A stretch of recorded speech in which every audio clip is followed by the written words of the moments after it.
अभी 19वीं सदी में चलती थी, फिर 1930 का जैसे ही ग्रेट डिप्रेशन आया, इकोनॉमिक्स के हालात बदल गए, फिर जेएम कीन्स ने क्लासिकल की थ्योरी के ऊपर ठीक ठाक किस्म का क्रिटिसिज्म किया, और ना सिर्फ क्रिटिसिज्म किया बल्कि अपनी एक नई थ्योरी और नई अप्रोच नेशनल इनकम और एम्प्लॉयमेंट को लेके पेश की। इस चैप्टर में हम वही सारी केन्स की वर्किंग वो डिस्कस करेंगे, और इसके इंट्रोडक्शन में यही है कि क्लासिकल मानते थे कि लेसिस फेयर इकोनॉमी होगी जिसमें गवर्नमेंट की कोई इंटरवेंशन नहीं होगी। इसके अलावा हमेशा डिमांड और सप्लाई बराबर बराबर होते हैं, ओवर प्रोडक्शन नहीं हो सकती, फुल एम्प्लॉयमेंट रहती है, और आइडियल सिचुएशन होती है। इन्हीं बातों को फिर रद्द किया था कीन्स ने। अब सबसे पहले कीन्स के नजरिया के मफरूजात, सबसे पहले आपने ये फर्ज कर लेना, दो शोबी इकोनॉमी है, टू सेक्टर इकोनॉमी, जिसमें y equal to C plus I होगा या y equal to C plus S होगा। दो ही शोबे हैं, एक हाउस होल्ड, दूसरा सरमायाकार। हाउस होल्ड कंजम्पशन करते हैं, सरमायाकार इन्वेस्टमेंट करते हैं, इसलिए y equal to C plus I. इसको दूसरे एंगल से देख ले तो कंजम्पशन प्लस सेविंग, क्योंकि सेविंग अगर इन्वेस्टमेंट के इक्वल है तो एस को आई के साथ रिप्लेस आप कर सकते हैं।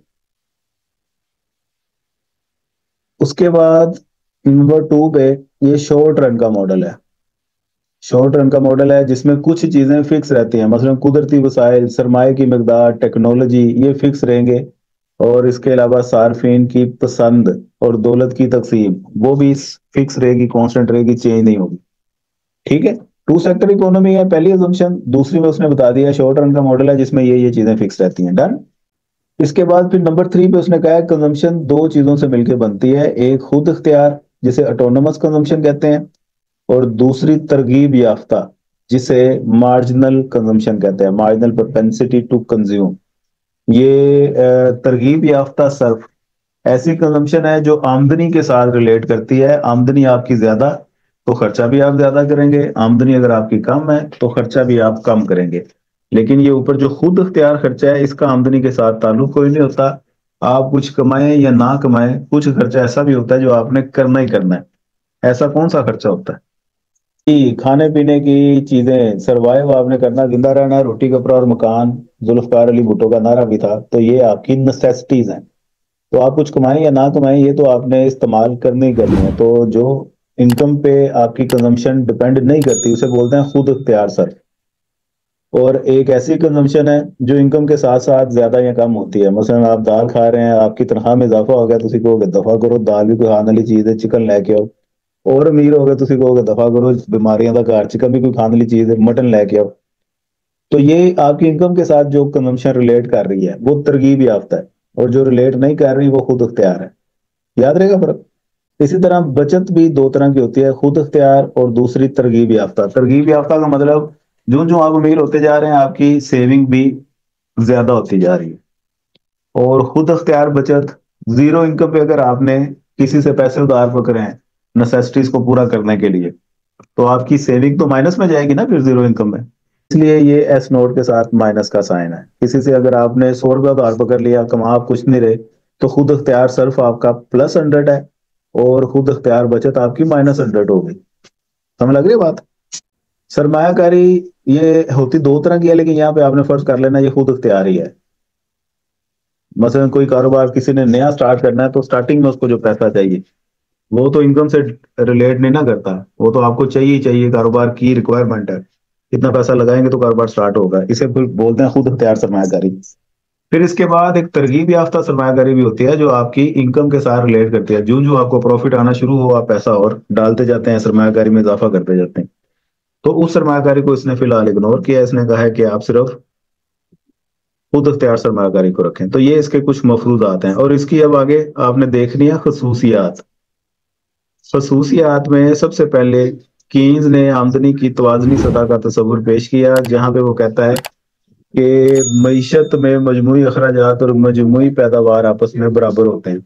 मजमूई अखराजात और मईशत की मजमूई पैदावार आपस में बराबर होते हैं। दूसरे अल्फाज में कीन्स के मुताबिक कौमी आमदनी उस पॉइंट पे डिटरमिन होगी जहां पे मजमूई तलब और मजमूई रसद ये बराबर हो जाए। ओके। और ये दूसरे पॉइंट पे कहता है ये लाजमी नहीं, जहाँ पे वो दोनों बराबर हो वहां पे मुकम्मल रोजगार भी हो। वो जहां पे मजमूई तलब और मजमूई रसद बराबर हो रहे हैं, वो पॉइंट मुकम्मल रोजगार के ऊपर भी हो सकता है, मुकम्मल रोजगार के नीचे भी हो सकता है, और मुकम्मल रोजगार पे भी हो सकता है। तो दूसरे पॉइंट में ये लिखा हुआ है। नंबर 3, अगर मजमूई तलब और रसद आपस में बराबर हैं तो मुकम्मल रोजगार बरकरार रहेगा, और मुकम्मल रोजगार की सतह पर मजमूई तलब मजमूई रसद के मुकाबले में अगर तो ज्यादा हो जाए तो फिर अशिया और खिदमात की कीमतें बढ़ जाती हैं, कीमतों में इजाफा होने से हाजरीन के मुनाफे भी बढ़ जाते हैं, जिसकी वजह से अफराती रखना पैदा हो जाता है। इसे इंग्लिश में कहते हैं इन्फ्लेशनरी गैप। इन्फ्लेशनरी गैप कब होता है? अगर तो मुकम्मल रोजगार पे डिमांड ज्यादा है और सप्लाई कम है, तलब ज्यादा है सप्लाई कम है, तो अफराती रखना। इसके ऑपोजिट अगर है, सप्लाई ज्यादा है डिमांड कम है, तो फिर तफरीती रखना होगा, फिर कीमतें कम होना शुरू होंगी और चीजें सस्ती होंगी। नंबर 4, इसमें वो कहता है कि अफेक्टिव डिमांड का इसने कॉन्सेप्ट दिया है। अफेक्टिव डिमांड बेसिकली एक ऐसा पॉइंट है जहां पे मजमूई तलब और मजमूई रसद बराबर हो जाए, और उस पॉइंट को आप खींच के कौमी आमदनी वो डिटरमिन करते हैं। मसलन मैं इधर आपको भी बता देता हूँ,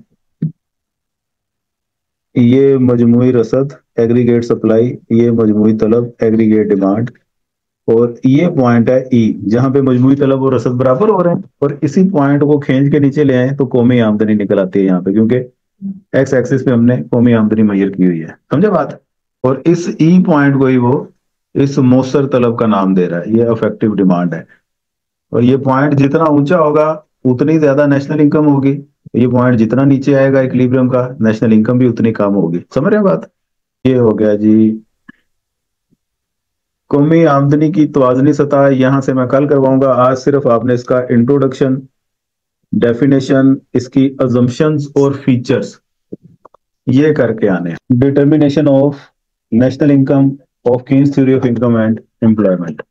कौमी आमदनी का तयन कैसे होता है कीन्स के नजरिया रोजगार में? ठीक है, तो कौमी आमदनी का तयन ये दो तरीकों से होता है। पहला है aggregate demand, aggregate supply method, इसे कनेजियन क्रॉस वन कहते हैं, और दूसरा मेथड है सेविंग इन्वेस्टमेंट मेथड,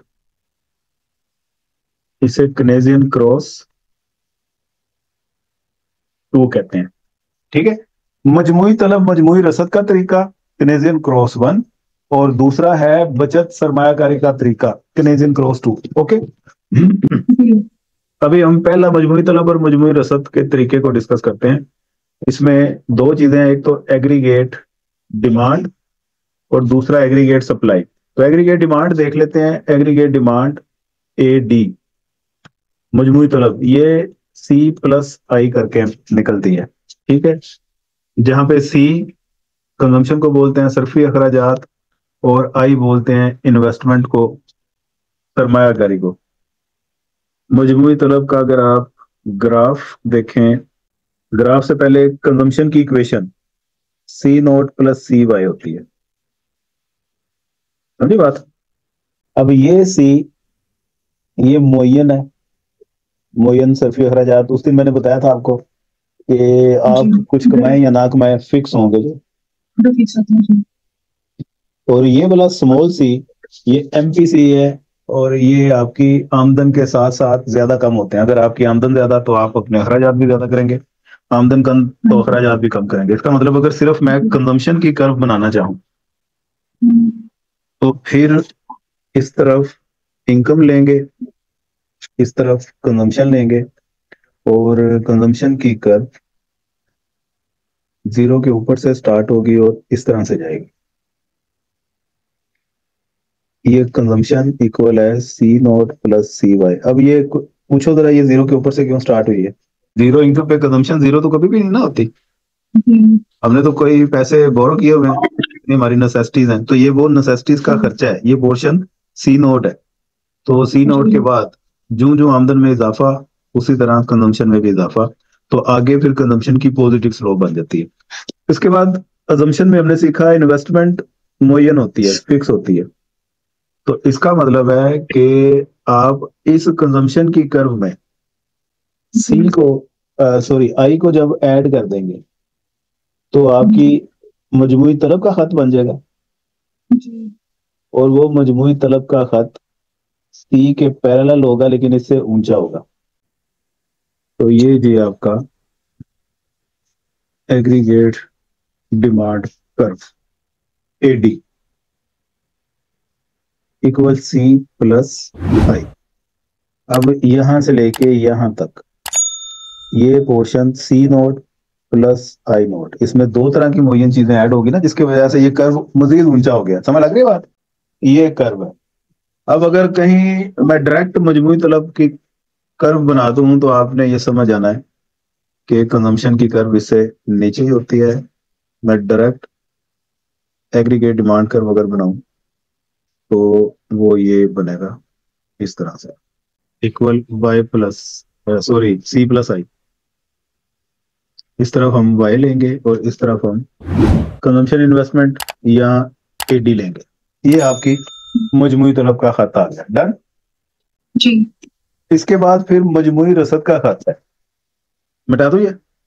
जी मजमूई रसद के खत में उसे एग्रीगेट सप्लाई ए एस से डिनोट किया जाता है। इसे ये होता है सी प्लस एस। सी की तो कहानी हमें समझ आ गई। सी इक्वल होता है C note plus C Y.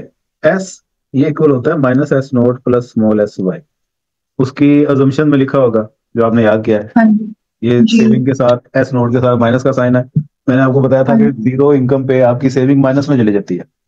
जी, अगर खुद जीरो, इख्तियार बचपन में हाँ, खुद इसमें। इख्तियार बचत आपकी मनफी हो जाती है। अगर जीरो इनकम पे आप किसी से 100 रुपया उधारा पकड़ रहे हैं तो इसका मतलब है जी आपकी बचत -100 है जीरो इनकम पे।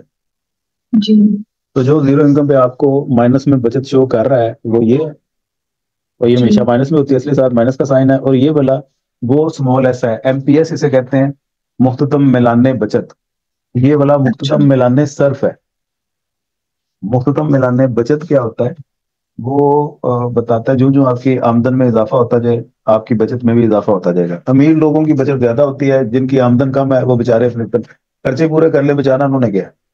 तो जो जो आमदन ज्यादा होती जाएगी लोगों की सेविंग भी ज्यादा, जो जो आमदन कम होती जाएगी सेविंग भी कम। कम। तो अगर मैं सिर्फ सेविंग कर्व को बनाऊं, सेविंग कर्व तो ये माइनस से शुरू होगी, इस तरह जाएगी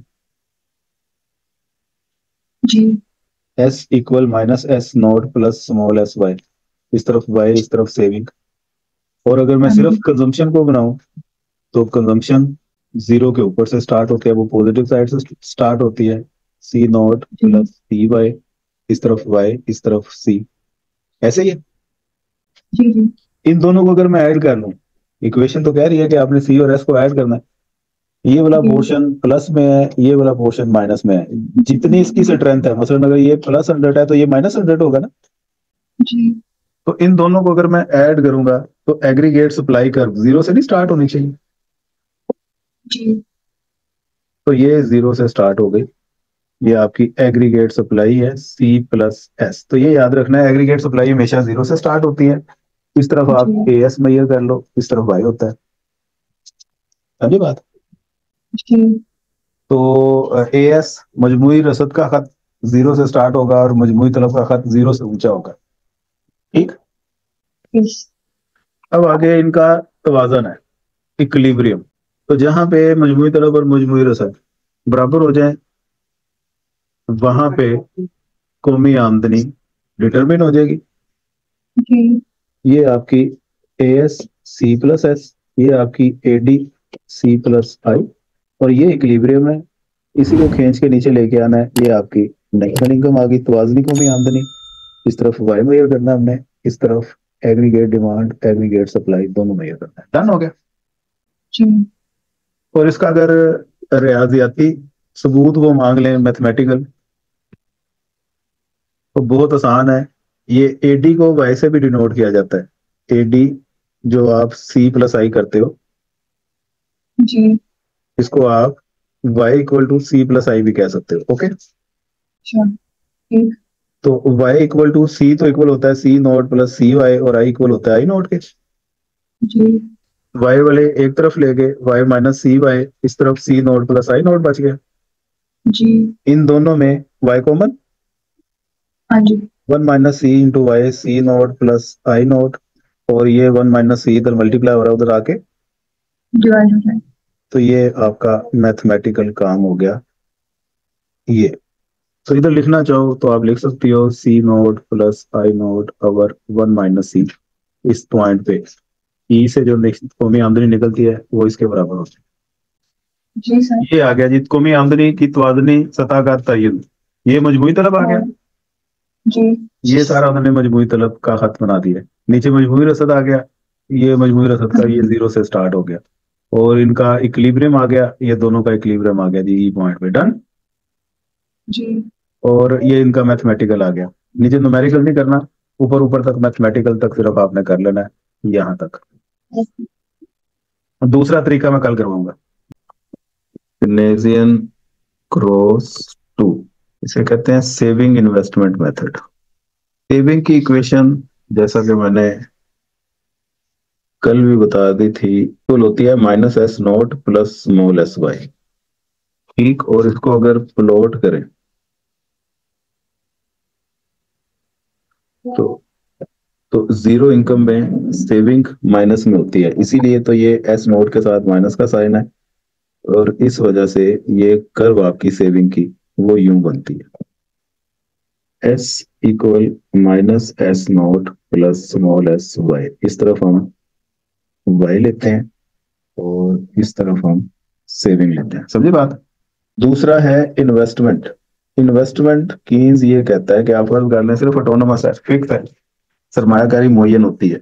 तो अगर तो सरमायाकारी मुय्यन होती है तो वो ये स्ट्रेट लाइन उसकी बनेगी, जिसमें आपने ये बता दिया कि आई इक्वल आई नोट, ये एक स्ट्रेट लाइन है। अब दोनों का इक्विलिब्रियम आ रहा है इस पॉइंट पे, इसे आप ई कह दें, ई फॉर इक्विलिब्रियम। इसे ड्रैग करके नीचे ले आए तो ये आपकी आउटपुट निकल आई, समझे बात। जी। तो आपने इन्वेस्टमेंट और सेविंग दोनों वाई एक्सिस पे मेजर करने हैं, नेशनल इनकम एक्स एक्सिस पे मेजर करनी है। सेविंग कर बनाई, इन्वेस्टमेंट कर बनाई, जहां पे दोनों बराबर हो जाए उस पॉइंट को ड्रैग करके नीचे ले आए, नेशनल इनकम निकल आएगी। अब इसका मैथमेटिकल बहुत आसान है। सेविंग इक्वल इन्वेस्टमेंट जहां पे हो वहां पे equilibrium level of national income determine हो जाती है, लेकिन सेविंग तो -s0 प्लस स्मॉल sy इसके इक्वल है, और आई इक्वल है आई नोट के, समझे। अब ये -s0 राइट साइड पे जाके प्लस का हो जाएगा, sy equal s0 plus I note, ऐसे ही होगा ना। जी। ये s मल्टीप्लाई हो रहा है उधर आके डिवाइड हो जाएगा, तो y equal s0 plus I note divided by small s। ये तवाज़नी कौमी आमदनी आ गई अकॉर्डिंग टू कनेजियन क्रॉस टू। और ये जो इक्विलिब्रियम आपको यहाँ पे नजर आ रहा है, यहाँ पे आप लिख भी सकती हैं s0 plus I note over s। अच्छा, कल जो हमने मैथमेटिकल बनाया था वो था y बार इक्वल c प्लस आई करके, तो उसको सोल्व किया तो y इक्वल था c0 plus I note over 1 - c। तो ये मैथमेटिकल और ये मैथमेटिकल दोनों सेम है, दोनों के रिजल्ट सेम होंगे। क्यों? क्योंकि -c इक्वल s के ही होता है, एंड s0 वो बराबर c0 ही होता है, ठीक है। ये जी खसूसियात कौमी आमदनी की तवाज़नी सतह, ये वाला कल वाला मेथड हो गया। ये यहाँ तक ऑलरेडी हमारा डन हो चुका है, ये इसका मैथमेटिकल। अब ये दूसरा आ गया, मजमूई बचत और मजमूई सरमायाकारी का तरीका। इन्वेस्टमेंट, ये सेविंग की कर्व आ गई, ये वही जो भी बनवाई, और ये इन्वेस्टमेंट की कर्व आ गई। इन दोनों को जब आप एक ही पैनल पे दिखा देंगी, वो आपका कौमी आमदनी की सतह का तयन हो जाएगा, determination of equilibrium level of national income. ये देखें नीचे ये दोनों कर्व बना दी, सेविंग और इन्वेस्टमेंट, और इस ई पॉइंट पे ये इक्वल इक्वल है, इस ई पॉइंट को खींच के आप नीचे ले आए, ये कौमी आमदनी निकल आई, समझी बात। जी। और नीचे ये इसकी मैथमेटिकल है, और मैथमेटिकल आपने यहाँ तक ही सिर्फ करना है, इसकी न्यूमेरिकल एक्सप्लेनेशन नहीं करनी। यहाँ तक आपका आज का होमवर्क हो गया। ठीक, ये है जी equilibrium level of national income saving investment method, इसे क्रेजन क्रॉस टू कहते हैं। ये इन्वेस्टमेंट करवा गई, पेज नंबर 45 शो हो रहा है, आप देख लें आपके पास क्या होता है। ये आगे ये सेविंग करवा गई, ये माइनस से स्टार्ट हो रही है और पॉजिटिव स्लोप है। फिर आगे डिटर्मिनेशन ऑफ इक्विलिब्रियम, उसमें ये दोनों कर्व बना ली और ये पॉइंट आ गया आई बराबर एस, यही ई है इक्विलिब्रियम आपका, यहाँ पे नेशनल इनकम आ गई। नीचे ये इसका मैथमेटिकल आ गया। यहाँ तक इक्वेशन 4 तक ही आपने काम करना बस।